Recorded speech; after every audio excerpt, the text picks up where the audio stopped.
자세하게 알려주지를 않죠. 서론을 보니까 5페이지. 또 우리 황 선생님 한번 읽어볼래?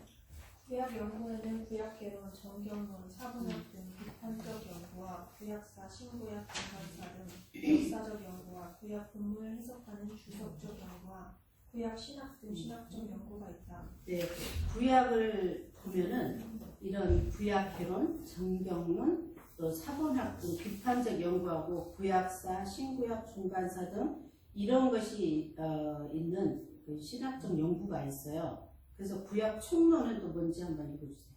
구약 총론 혹은 구약 개론은 예전의 구약의 언어, 히브리어, 아람어, 고고학, 지리, 역사, 문화와 풍습 등을 포함하여 구약 이에 필요한 모든 기본적인 내용을 연구하는 의미로 사용되기도 하였다. 그러나 그것은 오늘날 주로 구약의 영감, 정경성, 본문 등에 대해 논하는 일반적 개론과 구약 각 책의 저자, 목적, 특징적 주제와 각 장의 주요 내용 등에 대해 논하는 개별적 개론을 의미한다. 네, 보면은 구약은 원래 언어가 히브리어예요. 근데 히브리어는 그 점도 있고 뭐도 있고 이렇게 있어서 굉장히 이 점 하나하나 이런 거에 많이 신경 썼죠. 근데 그거를 또 헬라어로 바꿔서 번역을 해서 또 썼기도 하고, 지금은 이제 영어로 번역하고 한국말로 번역하고 각 나라 말로 번역해서 쓰고 있죠. 그런데 이거를 보면 뭐 구약의 영감, 정경성 뭐 이런 것들이 많이 나와요. 그래서 우리가 이제 보면은 그 밑에 패스하고 중간 부분에 저기 이성원 성도님 성도님 저기 그 밑에 단에 근세 최초의 비평론 여기를 한번 읽어보실래요? 예.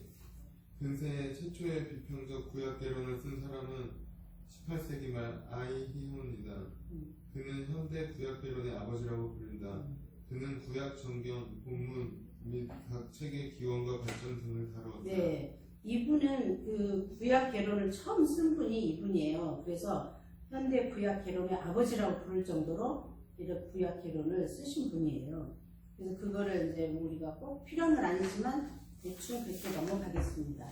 그리고 6페이지 중간단에 구약 언어에 관하여 한번 이성훈 네. 구약 언어에 관하여 구약의 거의 대부분은 히브리어로 쓰여졌으나 에스라 4장 8절에서 6장 18절, 7장 12절에서 26절과 다니엘 2장 4절 B-7장 28절은 아람어로 쓰여졌다. 네, 구약은 아까도 말씀드린 것처럼 히브리어로 쓰여졌어요. 근데 아람어로도 쓰여졌다는 것도 있죠. 그 다음에 보면 뭐 셈어로 분리해서도 하고 뭐 이 언어가 굉장히 많았는데 우리가 지금 거기까지는 다 알 필요가 없을 것 같고 7페이지 보면 구약의 영감이 있어요. 또 여러분들이 궁금하신 거 있으면 또 스킵한 부분들을 집에 가서 한번 다 읽어보세요. 자, 구약의 영감은 어떤 건가? 하빈 선생님 한번 읽어보세요. 성경은 하나님의 감동으로 기록된 책이다. 영감이란 성경의 인간 저자들로 하여금 하나님의 특별 계시의 내용들을 잘 이해하고 오류 없이 기록하게 하신 성령의 독특한 감동과 간섭을 가리킨다. 네, 영감 그러니까 무슨 할아버지가 아니고 영적인 그런 인스피레이션이죠. 그래서 성경 저자들은 성경을 기록할 때 정말 하나님의 감동으로 썼기 때문에 나중에 나오지만 성경에는 오류가 없다는 것을 주장하고 있어요. 오류가 있을 수가 없다는 거죠. 그래서 성령의 독특한 감동과 간섭을 가리키는 것이 구약의 영감이라고 하고 있어요. 자, 영감의 증거는 또 어떤 것인가? 우리 황 선생님. 구약의 영감은 실제로 구약을 기록한 모세와 선지자들의 권위와 역할에서 증거된다. 모세와 선지자들은 자기들의 생각이 아니고 오직 하나님의 말씀을 전했다. 민수기 12장 6절에서 8절은 너희 중에 선지자가 있으면 나 여호와가 이상으로 나를 그에게 알리기도 하고 꿈으로 그와 말하기도 하거니와 내 종 모세와는 그렇지 아니하니 그는 나의 온 집에 충성되니라. 그와는 내가 대면하여 명백히 말하고 은밀한 말로 아니하며. 열왕기상 22장 14절. 미가야가 가로되 여호와의 사심을 가리켜 맹세하노니 여호와께서 내게 말씀하시는 것 곧 그것을 내가 말하리라. 예, 거기까지. 구약에서 구약 기록한 그 모세와 그 선지자들은 그런 권위가 있었어요. 그래서 모세는 정말 하나님하고 대면을 할 수 있는 그런 사람이었어요. 다른 사람들은 하나님을 보면 다 죽는다 그랬거든요, 구약에. 근데 모세만큼은 하나님하고 대면을 했어요. 그래서 그런 영감을 쓸 수가 있었던 거죠. 그래서 보면은 너희 중에 선지자가 있으면 나 여호와가 이상으로 나를 그에게 알리기도 하고 꿈으로 그와 말하기도 하거니와 내 종 모세와는 그렇지 아니하니. 선지자들은 꿈으로 말씀하시기도 하고 영감으로 말씀하시기도 하고 이렇게 보였다는 거죠. 그런데 모세만큼은 정말 하나님이 십계명을 주실 정도로 모세는 그렇게 사용하셨어요. 그 다음에요.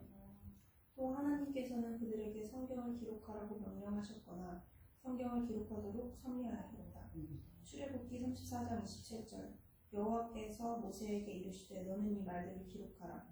신명기 31장 24절 모세가 이 율법의 말씀을 다 책에 써서 마친 후에 에레미야 30장 2절 이스라엘의 하나님 여호와께서 이같이 일러 가라사대 내가 내게 이른 모든 말들을 책에 기록하라. 네, 이렇게 모든 말씀을 기록하게 하나님께서 말씀하셔서 기록한 거예요. 그래서 성경이 뭐 오류가 있다, 또 성경이 뭐 그렇다는 말을 많이 하는데 오류가 없다는 것을 이렇게 말씀하고 있죠. 그 다음에 우리 이성 선생님. 예. 성경을 기록하라는 하나님의 명령이나 성경을 기록하게 하신 그의 섭리는 하나님의 말씀이 정확하게 기록되도록 성령으로 감동하시고 지도하실 것을 당연히 포함한다. 네, 성경을 기록하는 하나님의 명령이나 이런 거를 성령으로 감동하시고 지도하실 걸 당연히 이렇게 포함했다는 거죠. 책 구약편이 집에 있는 것 같아요. 있는 것 같아요. 언젠가 했을 거예요. 네. 그래도 책이 있어야 되는데 빌려오세요. 빌려줄까요? 사장 형사. 잘 안 빌려줄 텐데 사장 해보세요. 자, 그래서 하나님의 말씀은 성경은 하나님에 의해서 성령의 감동으로 쓰여졌다는 것을 여기서 말씀하고 있습니다. 자, 그 다음에 8페이지 셋째로 중간에 여기 하진 선생님.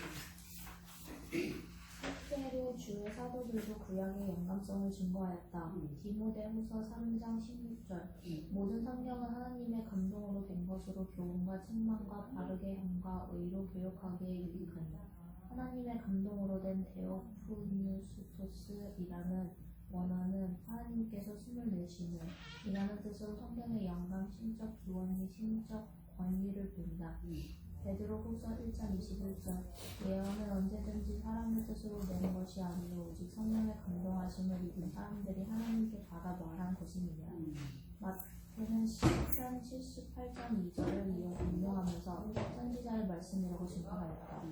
마태복음 13장 35절 이는 선지자로 말씀하신 바 내가 입을 열어 비유로 말하고 창세부터 감추인 것들을 드러내리라 밤을 이루려 하심이니라. 베드로는 10편을 인용하면서 성령의 말씀이라고 증거했다. 사도행전 1장 16절 성령이 다윗의 입을 의탁하사 예수 잡는 자들을 지도한 유다를 가리켜 미리 말씀하신 성령이 임하였으니 마땅하도다. 네. 8페이지요. 8페이지 중간단. 자, 성경이 어떻게 지어졌다고? 디모데후서 3장 16절에 뭐라고요? 모든 성경은 하나님의 감동으로 된 것이라고 했어요. 그래서 교훈과 책망과 바르게 함과 의로 교육하기에 유익하다고 또 하나님께서 말씀하고 있죠. 그래서 보면 성경에 오류가 있다 이런 말들을 하는 사람들을 보면 이런 말씀을 하세요. 디모데전서 3장 16절에 이런 말씀 있는 거를 얘기하면 그 사람들도 어느 정도 조금 수긍을 할 거예요. 근데 이제 우리가 신학교에서 배웠어도 그런 사람이 대적을 할 때 말을 못할 때가 있어요. 어디서 무슨 말씀 있는지 기억도 안 나고 듣기는 들었는데 어디 있더라 그러잖아요.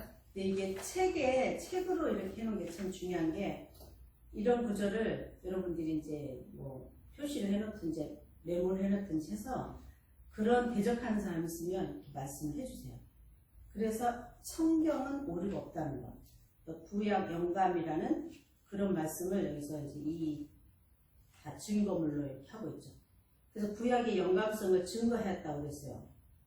디모데 후서 3장 16절에. 자, 그래서 우리가 보면은, 영감의 범위가 어디까지인가? 한번 우리 김지영 선생님. 성경 영감의 범위는 성경 전체, 즉 성경의 모든 책들, 또 각 책의 모든 부분, 심지어 글자까지도 포함한다. 이것을 완전 영감 혹은 축자 영감이라고 표현한다. 네. 영감이라는 그 범위가, 이런 뭐랄까, 성경 전체, 성경의 모든 책들, 또 책의 모든 부분, 글자까지도 모든 완전 영감이라고 이렇게 말씀하고 있어요. 또 축자 영감이라는 것도 있고 이런 표현을 하고 있죠. 그 다음에 9페이지 6째 단에 예수께서는 어디로 황 선생님 한번 보세요. 예수께서는 진실로 너희에게 이르노니 천지가 없어지기 전에는 율법의 1.1획이라도 반드시 없어지지 아니하고 다 이루리라 고 말씀하셨다. 1.1획이라는 말은 히브리어의 나 같은 글자를 가리킨다. 비록 이 말씀이 과정적 표현이라 할지라도 주께서 하신 말씀의 뜻은 성경의 지극히 작은 부분도 하나님의 섭리와 영광 가운데 주어졌다는 것이다. 네. 보통 그러죠. 우리가 하나님의 말씀은 1.1획이라도 없어지지 않냐고 다 이루신다고. 근데 히브리어가 이렇게 점이 많아요. 점 같은 이런 문자가 많아서 이런 획 하나가 바뀌면 또 다른 뜻이 되고 또 다른 말이 되기 때문에 이런 걸 굉장히 중요하게 했던 것 같아요. 우리는 지금 뭐 점 하나, 획 하나 이렇게 따지진 않잖아요. 말이 안 되니까. 근데 그때 이 히브리어는 이렇게 표현이 되고 있어요. 그래서 보면은 하나님의 말씀을 뭐랄까 천지가 없어지기 전에는 1.1획도 반드시 없어지지 아니한다고 그랬어요. 그러니까 얼마나 중요한 말씀입니다. 오류가 없다는 얘기를 또 여기서 말씀하고 있죠. 자, 그 다음에 영감의 방식을 우리 안 선생님 한번 보실래요? 영감의 방식, 성경 영감의 방식은 우리가 다 이해하거나 설명할 수 없는 심리이다. 그러나 그것은 때때로 유기적 영감이라고 표현된다. 유기적 영감이란 하나님께서 성경 저자들이 사용하실 때 단순히 받아 쓴 교가 아니고 인격체로 사용하셨다는 것을 의미한다. 물론 때로는 성경 저자들이 하나님의 말씀을 받아 썼을 것이다. 그러나 다른 경우들에는 하나님께서 그들의 문화적 활동들을 사용하시면서 그들을 인격적으로 사용하셨다. 네. 영감의 방식은 이렇게 참 신비한 거죠. 그래서 이렇게 하셨다는 것을 말씀하고 있어요. 구약은 좀 별로 이렇게 딱하고 재미는 없지만 이제 금방 넘어가니까 구약 개론이 이렇게 해서 시작하는구나. 또 뭐 영감이 이렇구나. 뭐 이런 거를 대충 여러분이 알고 가시면 많이 도움이 될 거예요. 그 다음에 10페이지 스킵하고 10페이지 밑에 단에 보면 영감의 결과 여기를 우리 유성훈 선생님 한번 읽어주세요. 성경 영감의 결과는 성경의 무호성이다. 성경 무호의 의미는 무엇인가? 첫째로 그것은 성경 원본에 오류가 없음을 의미한다. 성경 사본이나 역본에는 상이점과 오류가 있지만 성경 원본은 무호하고 그 본문은 하나님의 섭리로 순수하게 보존되었다고 본다. 네, 성경의 결과, 성경의 무호성, 영감의 결과, 성경의 무호성에 대해서 성경은 정말 보세요. 오류가 없다는 것을 여기서 또 말씀하고 있어요. 그 다음에 11페이지 밑에 단에 성경 무호의 증거는 무엇인가? 강 선생님 한번 읽어주세요. 첫째로 성경의 신적 권위는 성경의 무호성을 증거한다. 예수께서는 성경은 폐하지 못하나니라고 선언하셨다. 성경의 이런 신적 권위는 성경의 무엇을 증거한다. 네, 성경의 무의 증거는 이렇다는 거죠. 신적인 권위가 있어요. 왜냐하면 하나님의 감동으로 쓰셨기 때문에 그런 성경의 모성을 증거하고 있고, 또 예수께서는 성경을 폐하지 못하나니 이러고 요한복음 10장 35절에 이런 말씀을 하고 계십니다. 그런 신적 권위를 성경의 모를 증거하고 있다고 하고 있어요. 다음에 12페이지, 조금 이제 우리가 몰라도 되는 그런 게 너무 많아요. 그래서 스킵하는 건 여러분들이 나중에 가서 읽어보세요. 12페이지 중간에 첫째로 거기 나오죠. 거기 하든생이 되어주세요.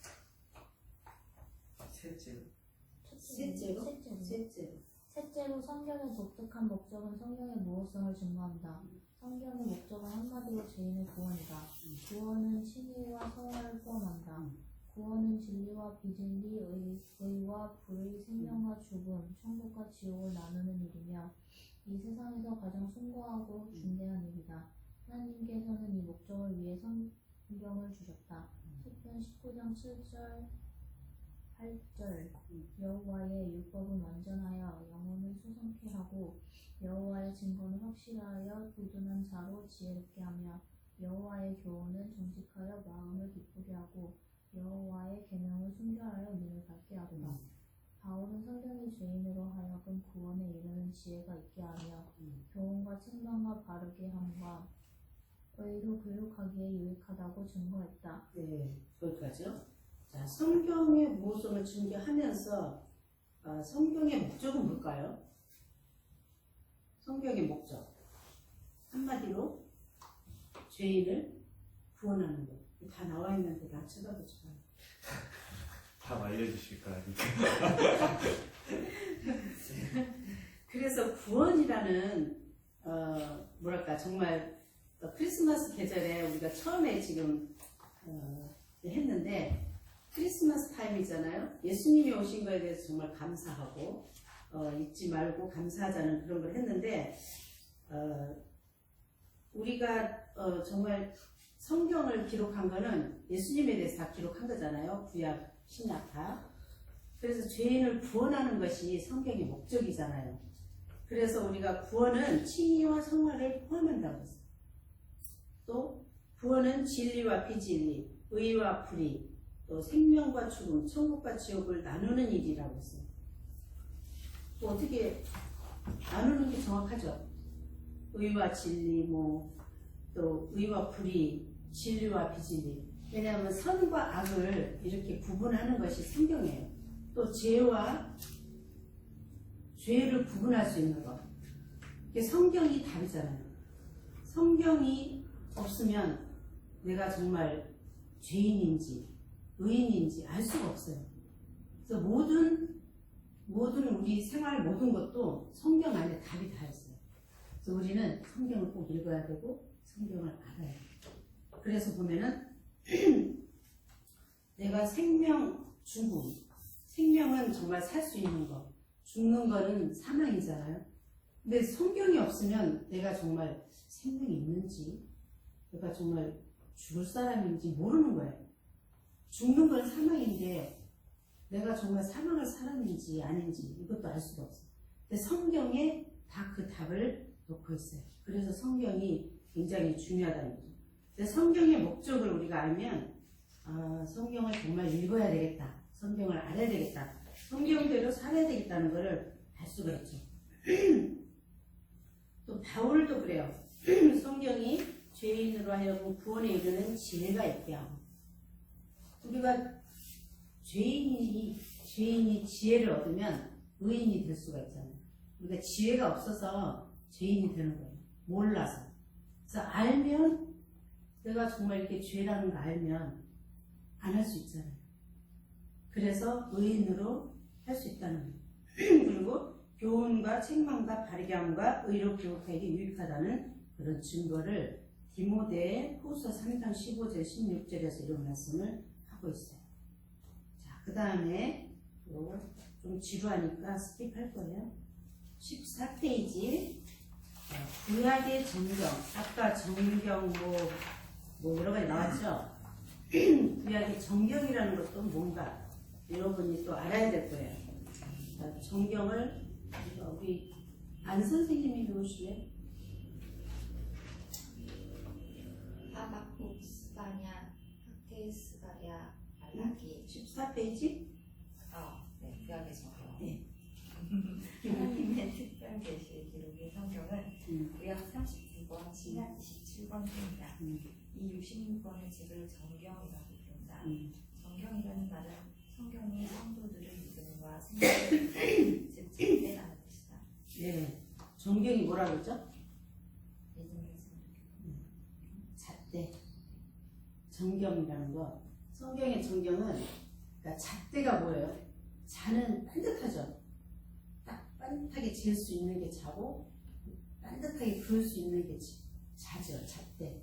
잣대라는 거는 모든 규칙, 정말 꼭 지켜야 될 규칙, 뭐 규범, 모든 이런 거를 정확하게 하는 게 잣대죠. 그래서 성경 구약의 정경이라는 거를 잣대라고 이렇게 말하고 있어요. 뭐 성도의 믿음과 생활의 규범 이런 것도 이 잣대로 재서 내가 정말 믿음 생활을 잘하고 있나 못하고 있나 이런 것도 이런 잣대가 없으면 알 수가 없죠. 나는 잘한다고 생각하는데 남이 볼 때는 좀 엉망인 거 있어요. 그러니 그 잣대가 잘못된 거죠. 그래서 그런 거를로 하는 거를 정경이라고 해요. 그래서 성경을 정경이라고 이렇게 말씀하고 있습니다. 그 다음에 밑에 단에 영어역이나 한글역은 유성원 선생님? 영어 여기나 한글 역은 라틴 벌개의 순서를 따른다. 네. 1. 율법서, 창세기, 출애굽기, 레위기, 민수기, 신명기. 2. 역사서, 여호수아부터 에스더까지. 3. 시가서, 욥, 시편, 잠언, 전도서, 아가. 4. 선지서. 1. 대선지서, 이사야, 에레미야, 에가, 에스겔, 다니엘. 2. 소선지서, 호세아, 요엘, 아모스, 오바댜, 요나, 미가, 나훔. 하박국, 스바랴, 학계, 스바랴, 말라기. 구약은 언제 정경으로 완성되었고? 거기까지요. 거기까지 12권이고 또 자, 우리가 그 구약에 보면 율법서가 있어요.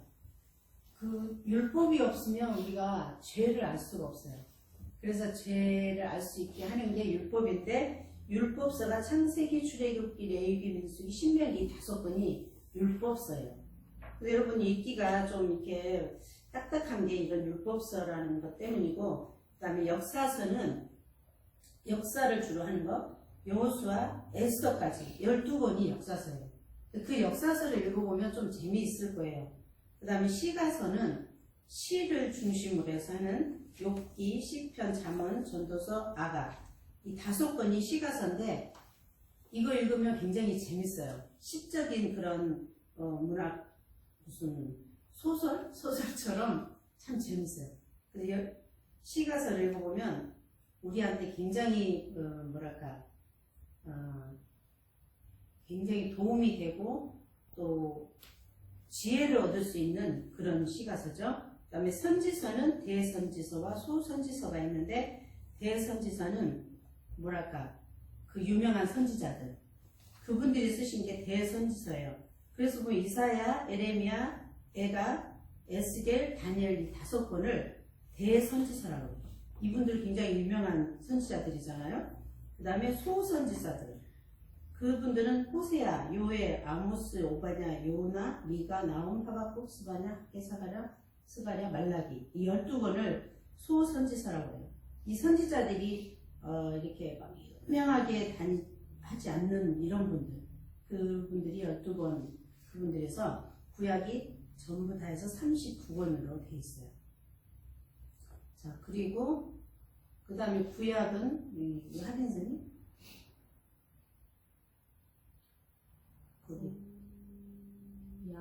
구약 성경책들 구약은 언제 정경으로 완성되었는가? 15페이지 위에 구약은 언제 정경으로 완성되었는가? 정통 유대교에 의하면 구약 39권은 최종적으로 주전 5세기경 에스라와 대공 회원들에 의해 수집되고 결정되었다. 주 1세기 유대 역사가 요세푸스는 에스라의 생존시 하사왕 아닥사스다 롱지마누스 때에 정경이 완성되었고 그 후에는 선지자의 말씀 사역이 중지되었으므로 성경과 같은 권위를 가진 책이 없었다고 했다. 탈무드는 학계, 스가랴, 말라기 등 후지 선지자들 이후 성령께서는 이스라엘을 떠나셨다고 기록한다. 역사적 기독교회는 정통 유대교의 견해를 받아들인다. 네. 그 정경은 주전 5세기경 그때 완성이 됐다고 하는데 결정이 됐어요. 그랬는데 그 당시에는 이런 책들이 이 선지자들이 활동을 할 수 있는 때가 아니었어요. 그래서 이분들이 써서 그냥 어디다가 이렇게 막 우리처럼 지금처럼 성경이 이렇게 보급되는 시대가 아니었기 때문에 이거를 써서 다 어디다가 막 항아리에다 보관하고 또 어디다가 감추고 또 쓰다가 한자만 틀려도 그거를 다 버리고 다시 다 씻고 깨끗한 마음으로 다시 또 이렇게 쓰고 막 그랬어요. 굉장히 귀하게 쓴 그 옛날에 막 두루마리로 썼기 때문에 그런 거를 막 항아리에 묻어서 감춰놓고 뭐 어디다 감춰놓고 막 이럴 때였어요. 그래서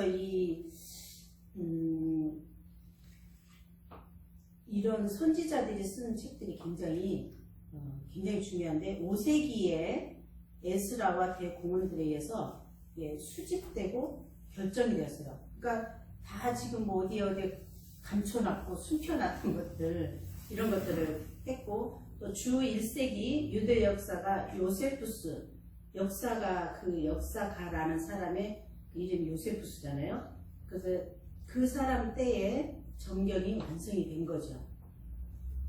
또 그 후에는 선지자 말씀 사역이 중지되었어요. 이 선지자들이 다 하고 난 뒤에는 그래서 암흑시대라고 그러잖아요. 선지자들이 하나님께서 선지자들한테 말씀을 주셔야지 기록을 하는데 말씀을 안 주세요. 그러니까 하나님이 안 계신다고 생각한 거죠. 그래서 그때를 암흑시대라고 그렇게 말하고 있는데 그 선지자들 이후에는 그래서 성령께서는 이스라엘을 떠나셨다고 이렇게 기록하고 있어요. 그래서 성령께서 떠나신다면 어떻게 돼요? 아무도 살 사람이 없는 거예요. 말씀대로 살 사람도 없고 또 하나님을 알 사람도 없고 이게 전달이 돼서 계속 성령께서 역사를 해서 선지자들한테 말씀을 주시고 백성들이 잘못할 때 또 이렇게 하나 말씀 주시고 해야 되는데 이런 게 없었어요. 그래서 암흑시대라고 할 정도로 그 시대가 그런 시대였어요. 그래서 그 밑에 보면 에스라 때는 학계와 스가랴 선지자의 사역이 끝난 후이었고 아마 말라기 선지자의 활동 시기였으므로 율법과 선지자와 성문서를 다 수집하기에 적합한 때였다. 에스라는 율법에 익숙한 학사, 율법학자요 여호와의 율법을 연구하여 준행하며 율례와 규례를 이스라엘에 가르치기로 결심한 자이었으므로 구약 성경의 책들을 수집하기에 적합한 인물이었다. 구약 성경에서 이런 책들 수집한다는 게 쉬운 일이 아니에요. 아무나 할 수 있는 일이 아니에요. 근데 이 사람은 율법학자이기 때문에 그런 사람들을 만나서 이렇게 어떻게 수집을 해서 이렇게 성경을 만들었어요. 자, 그 다음에 보면 다음 페이지 16페이지 그 밑에 그러면 구약 39권은 거기 김주현 선생님? 그러면 구약 39권은 어떤 근거에서 정경으로 확정되었는가? 정통 유대교가 구약 39권만 정경으로 사는 것은 그것들만 하나님의 감동으로 된 책이라는 믿음에 근거한 것이다. 모세와 선지자들은 하나님의 사람이었다. 그들은 직접 하나님의 말씀을 듣고 그 말씀을 잘 전달하였다. 그들에게는 성령의 특별한 감동이 있었다. 참 선지자와 거짓 선지자는 명백히 구분되었다. 네. 그 당시에도 거짓 선지자도 많았고 참 선지자도 있었는데 이런 구분을 할 수 있었어요.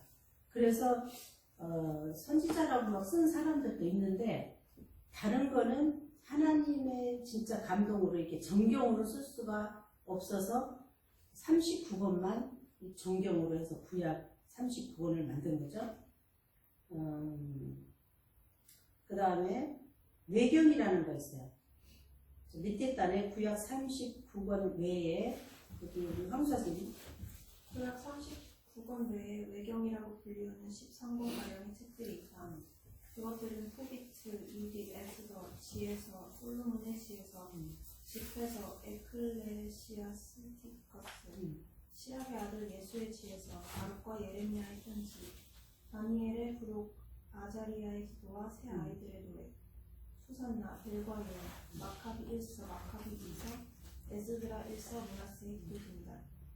이것들은 주전 300년경부터 주 100년경 사이에 기록된 것들이다. 그것들은 신구약 중반 시대의 유대교 사상을 반영한다. 거기에는 우상 숭배에 사라진 유일신 신앙의 성장, 메시아의 소망, 부활과 미래의 보상과 형벌에 대한 신명 등이 나타나 있다. 네. 우리가 정경이 있고 외경이 있는데 우리 크리스찬들은 기독교는 정경만 우리가 인정해요. 정말 하나님의 감동으로 된 그런 책을 정경으로 했기 때문에 그것만 하고 또 이제 13권이라는 외경이 있는데 그 외경은 쓰지 않고 있어요.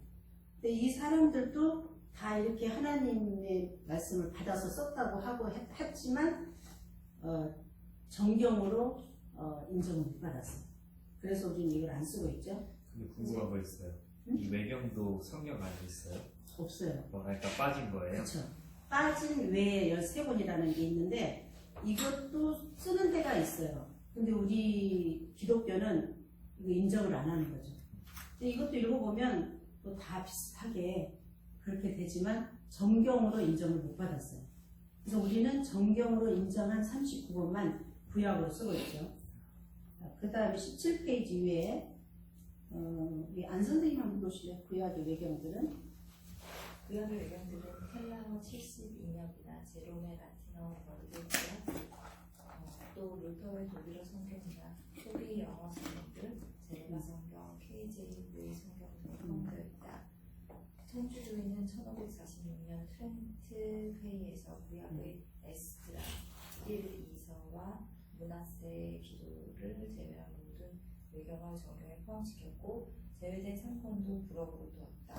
1870년 제1 바티칸 회의도 트렌트 회의의 결정을 확인합니다. 네. 자, 천주교회는 우리가 외경으로 하는 그거를 쓰고 있어요.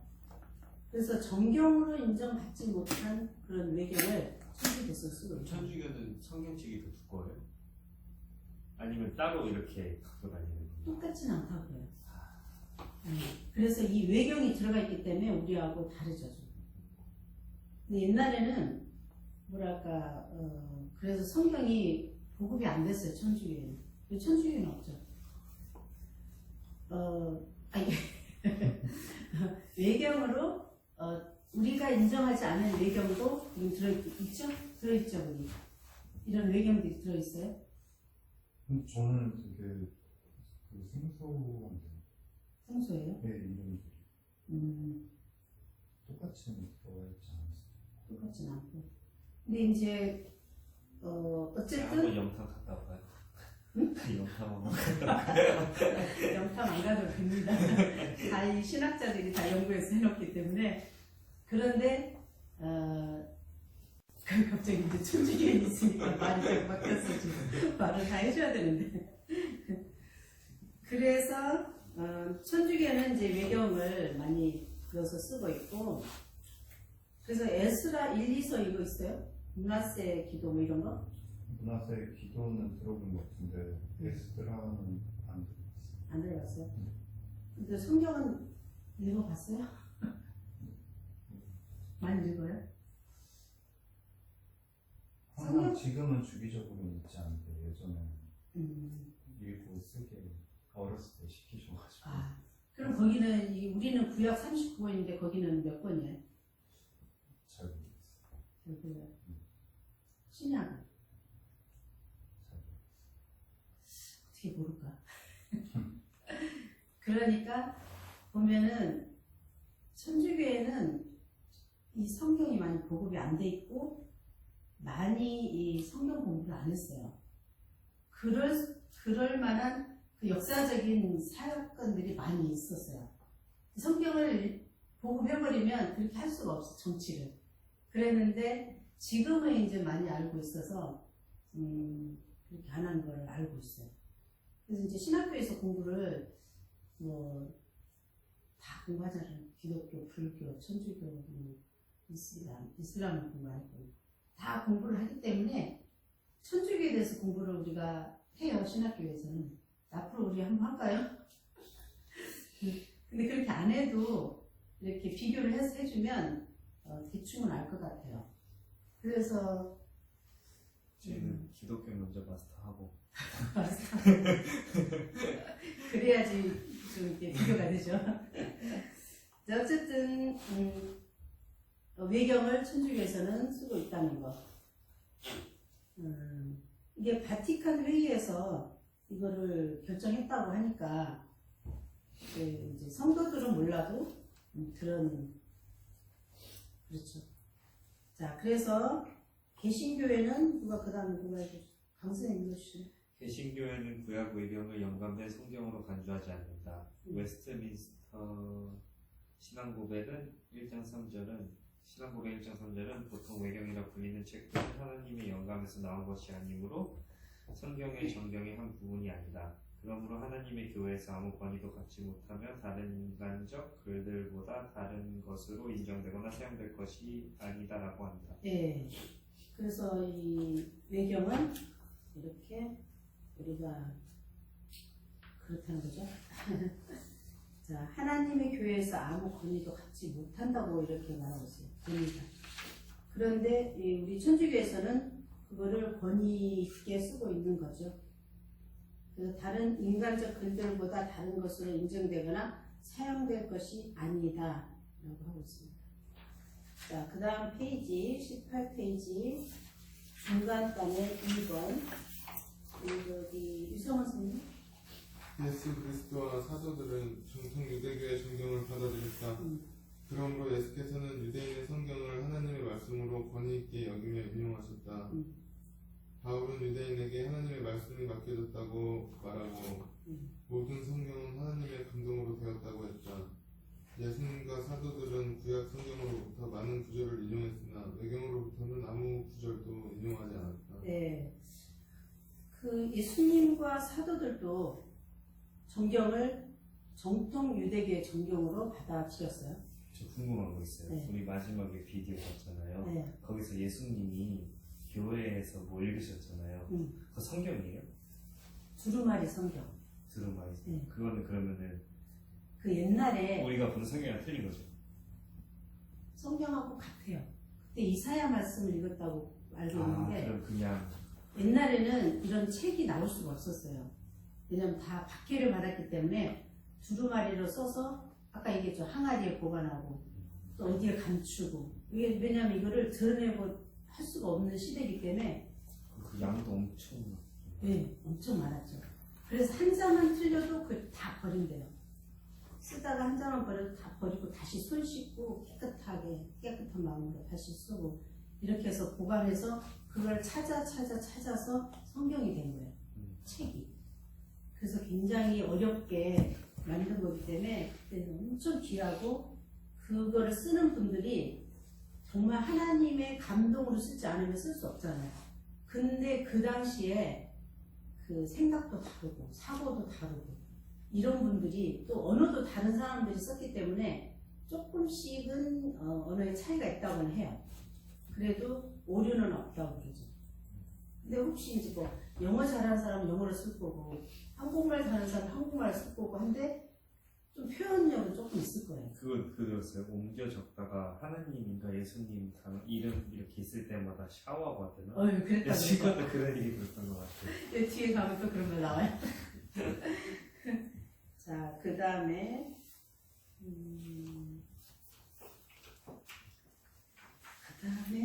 구약의 본문 20페이지를 한번 보면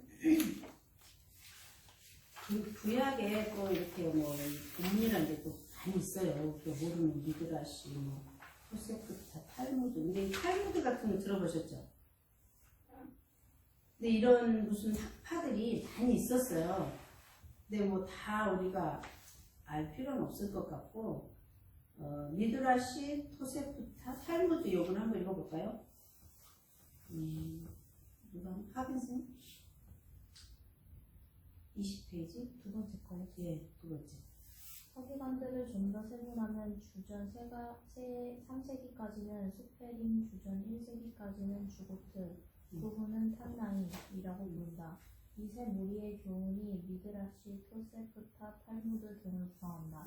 미드라시 본문 연구 혹은 본문 강해라는 뜻은 주전 100년부터 주 300년까지 집대성된 내용으로 할라카와 사가다로 구성되었다. 네.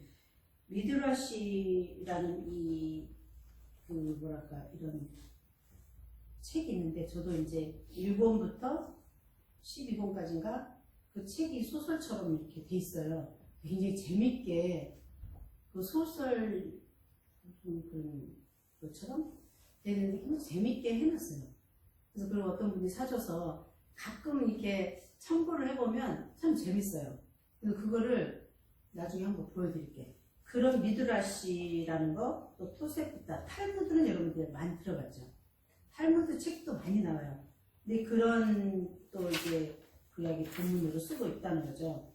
그래서 밑에 딱 보면 토세프타, 첨가 혹은 부록이라는 뜻이래요. 토세프타는 주 100년에서 300년 사이에 만들어진 것으로 탄나임의 교훈들을 모은 것이다. 우리가 이런 용어도 좀 이상하고 들어보지 못한 용어들이기 때문에 조금 재미는 없죠. 그 다음에 탈무드라는 것은 교훈이라는 뜻이에요. 교훈. 주 100년부터 500년 사이에 기록된 것으로 미시나와 게마라로 구성되었다. 이런 이제 그런 용어가 우리가 익숙치 않은데 100년, 주후 100년부터 500년 사이에 기록된 거예요. 그럼 500년 동안 기록했다는 거잖아요. 얼마나 이 책들이, 탈무드는 굉장히 유명하잖아요. 천국 가는 길을 이렇게 그 사람이 옆으로도 갔다가 가다가 또 누구도 만나고 이렇게 해서 가는 그런 길을 해놓은 건데, 한번 읽어보신 분도 있겠지만 한번 기회 되면 한번 읽어보세요. 우리 학교에도 있을 거야. 자, 그런 책들이 있어요. 그리고 이제 그 마소라 학파라는 게 있어요. 마소라 학파 21페이지 보면 마소라 학파는 주 500년에서 950년 사이의 학자들로서 구약의 본문의 최종적 형태를 결정한 자이다. 구약의 본문을 그때 최종적으로 이렇게 결정할 수 있었다는 거죠. 학파들이. 그 마소라 학파가 이렇게 했다는 거죠. 뭐 케레케티브 이런 학파도 있고 많아요. 그리고 단어 위에 점. 그 히브리어는 점들이 많은데 그런 단어 위에 있는 점 하나하나 이런 거 뭐 이런 것들도 하는 게 있고. 자, 22페이지를 가면 히브리어 성경. 우리 원어가 히브리어 성경인데 히브리어 성경을 한번 읽어보세요. 지영 선생님. 히브리어 성경으로 제일 랍비 성경이 1516년에서 17년에 출판되었다. 그것이 다니엘 본보급과 인쇄한 제일 본보급판이다. 야곱 벤 하임이 편집한 제일 랍비 성경이 1525년에서 26년에 출판되었다. 그것이 제2 본보급판이다. 이것은 킹 제임스 영어 성경이 사용한 구약 본문이다. 이 히브리어 성경은 그 400년 동안 표준 마소라 본문이 되었다. 네, 이렇게 히브리어 성경이 이제 출판되고 발전한 거. 그래서 킹 제임스 영어 성경이 구약 본문이라는 거를 말씀하고 있네요. 그 다음에 맨 밑에 딱 보니까 1967년에서 76년에 히브리어 성경 제4판이 스투트가르트에서 출간되었다. 그러니까 이제 4판, 제1납기 성경이 그때는 출판되고 4판이 1977년에 출판됐다는 거죠. 그래서 히브리어 사본을 한번 보면 밑에 사본의 필사 방식을 황 선생님이 보죠. 서기관들은 성경 사본을 필사할 때 정성을 들였다고 한다. 그들은 먼저 큰 소리로 외국문 썼다. 한 면에 사자의 오자가 생기면 그 종이를 버렸고 매 면마다 단어수를 개수하였으며 먹은 언제나 진한 검정색을 사용하였다. 히브리어 글자의 형태와 간격도 구정에 따라였고 특히 여호와라는 글자를 쓸 때는 언제나 붓을 씻고 손을 씻은 후 썼다고 한다. 사본이 낡으면 땅에 매장하거나 성전 창고 깊이 나타나지 않게 보관하였다고 한다. 네, 그 정도로 이 사본을 필사할 때, 쓸 때 그렇게 깨끗한 마음으로 샤워까지는 아니었네요. 됐을 것 같아요. 근데 그때 물이 별로 없으면 못하겠죠. 그래서 손이라도 씻고 정말 정성을 들여서 이렇게 했던 거. 여호와 하나님 이름만 나오면 엄청 긴장했던 거죠. 그때는 여호와 뭐 이름 무슨 하나님 이름을 잘 몰랐을 때이기 때문에 여호와 그러면 굉장한 정말 뭐랄까 하나님을 본 사람은 다 죽었잖아요 옛날에. 그렇기 때문에 엄청나게 뭐랄까 굉장한 분으로 이렇게 해서 여호와 이름만 나올 때도 그렇게 긴장하고 했다는 거죠. 자, 그 다음에 23페이지 히브리어 사본이 희귀하게 된 이유를 한번 이거 강 선생님 읽어주시죠. 성경 사본이 희귀하게 된 이유는 첫째, 낡아짐을 매장시켰기 때문이고, 둘째, 므낫세 시대, 안디오코스 에피파네스 시대, 로마 시대 등의 배교적 시대에 자꾸 불태웠기 때문이고, 셋째, 마소라 본문을 만들 때 나머지 사본들을 전부 불태웠기 때문입니다. 네. 그래서 히브리어가 원본인데 많이 사라진 거예요. 그 당시에 그 박해를 받았을 때 그런 거를 나오면 다 불태워버리고 없애고, 그래서 불탄 거를 뭐 어떻게 간수해서 찾아내면 그게 이제 희미하게 되고, 그래서 히브리어 원본이 많이 없어진 거죠. 그리고 사회 사본을 우리 안 선생님 보실래요? 기독교 시대 이전의 사본으로는 사회 사본이 있다. 그 중에 제1은 문란 도구에서 발견된 이사야 사본은 주전 150에서 100년 것으로 추정되며 이사야 66장 전기가 포함되었고 마소라 본문과 같은 계통이다. 주전 100에서 50년 경의 것으로 추정되는 바하국 주석은 하바국 1, 2장만 취급하면 마소라 본문과 일치한다. 주전 50년 경의 것으로 추정되는 이사야 사본은 이사야 41장에서 66장의 대부분을 가지고 있고 이사야 사본 A보다 더 마소라 본문과 일치한다. 레위기 단편들 또 마소라 본문과 일치한다. 네. 아까 우리가 마소라에 대해서 좀 이런 학파만 마소라 학파에 대해서만 공감 봤는데 이 사람들도 성경 본문의 정확한 모음표와 정교한 액센트표를 첨가했다. 이 사람들이 또 그들은 구약 성경의 희귀 단어의 수를 난회에 기록하였다. 이런 난회주를 마소라라고 부른다. 그래서 이 마소라 학파가 한 이런 것이 그래도 사회 사본으로 있다는 거죠. 그래서 이 성경이 굉장히 어렵게 귀하게 이렇게 해서 보관이 되었던 거예요. 그러면 사회 사본은 그렇게 알고 있고 24페이지 밑에 단 고대 여권들을 한번 보면은 구약의 고대 여권들에는 다음과 같은 것이 있다. 우리 이성훈 선생님 헬라역. 네, 헬라어역 중 71역은 주전 250에서 150년경 이집트 알렉산드리아에서 유대인 학자 72 이내외에 번역되었다고 하는데 오경은 정확하게 번역되었고 전선지서와 시편도 비교적 충실히 번역되었으나 후선지서와 그 나머지는 의역이 많다. 네, 72역이라고 많이 들었을 거예요. 그게 이 사람들인 거예요. 그래서 고대 여권들이 이런 선지자들이 충실하게 번역했던 거. 그렇게